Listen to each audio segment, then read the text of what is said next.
Detailed antlers might look intimidating at first, but here's the secret. Once you break them down into simple layers, they become one of the most enjoyable parts to draw. Think of them like a sculpture that you slowly carve out of graphite. Every stroke you add brings them closer to life.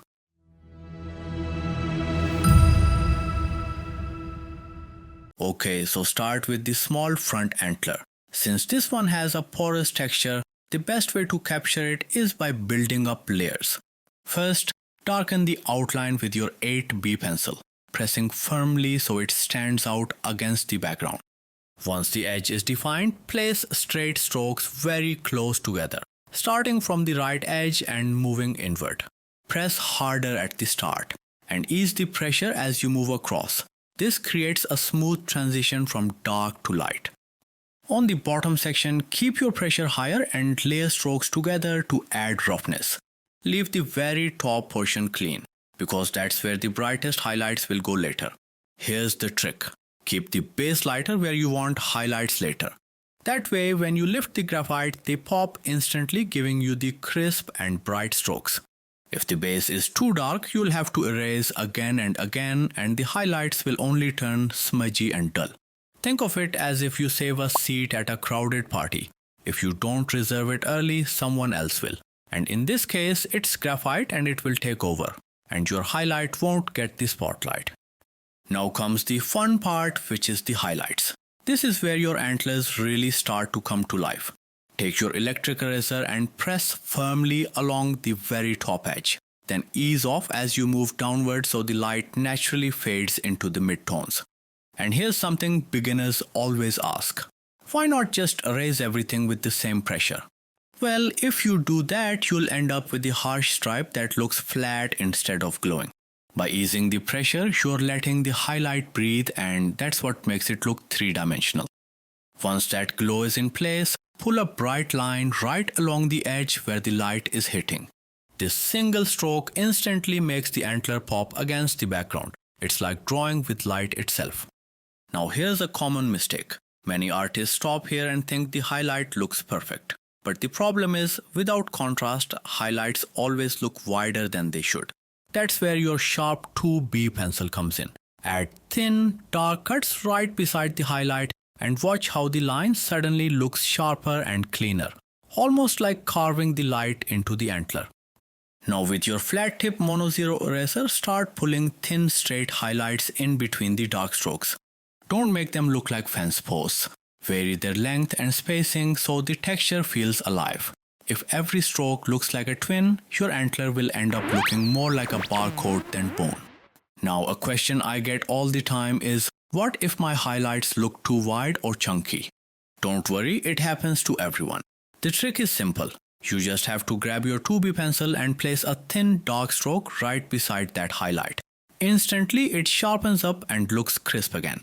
By the way, if you're a complete beginner and you keep throwing away your drawings because you feel like you just can't draw, it's not your fault.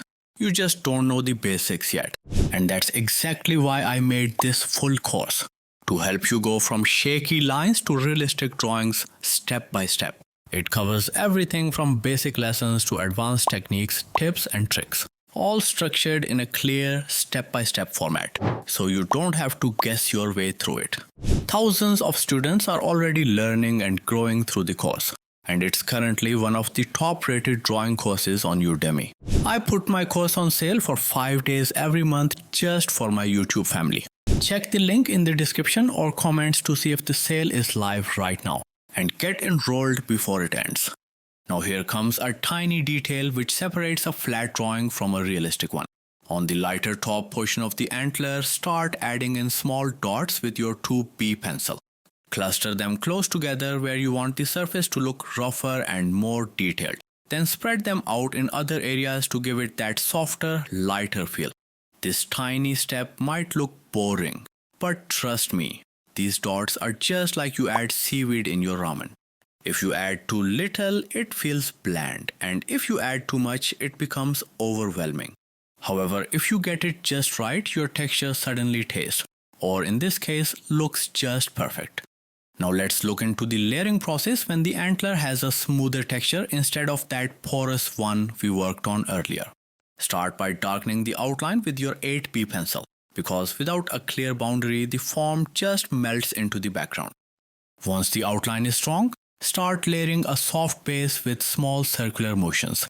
This spreads the graphite evenly and avoids those patchy spots that make beginners panic.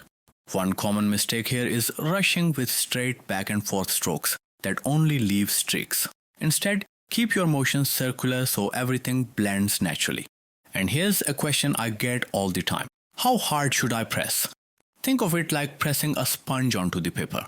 Firm pressure leaves a strong dark mark for the shadows, but gentle pressure just leaves a soft stain for the lighter zones. If you press the same way everywhere, you'll end up with a flat antler that has no form. Once the base is ready, blend with a medium dry brush using light circular motions. And here's where beginners often slip. They try to blend until every line disappears. Don't do that. The goal is not to erase the strokes. It's to soften them just enough so the base is smooth and ready for highlights. Think of it like you're combing your messy hair. You're not shaving it bald, you're just taming the wild parts. Now for the highlights, use your perfection eraser along the edge of the antler, pressing firmly at first for that bright pop, then easing off to blend softly as you move inward. On the bottom portion, switch to your flat tip mono 0 and pull curved strokes. And let me share my secret tip, which is to vary the pressure. If every highlight looks the same, the antler looks like plastic. Real texture lives in contrast, as it's the quiet notes that make the loud ones sing. Keep building highlights layer by layer, adding dots and tiny strokes for texture. Beginners often ask, why are my highlights so dull? Usually it's because the eraser tip is dirty. Always clean it on scrap paper. A clean tip lifts graphite instantly. Then go back over selected highlights with your mono 0 to sharpen them. Finally, take your 2B pencil and add thin dark cuts right next to the highlights. That contrast makes them pop. And don't stress about getting it perfect in one go. Realism is like cooking. You taste, adjust, and add little by little until the flavor is right. And that's how you draw antlers in just 2 easy steps that look textured, bright, and realistic. Take your time with the layers, be patient with your highlights, and you'll see the form emerge beautifully. And hey, if you enjoyed watching antlers come to life, wait until you see what we're tackling next. It only gets better from here.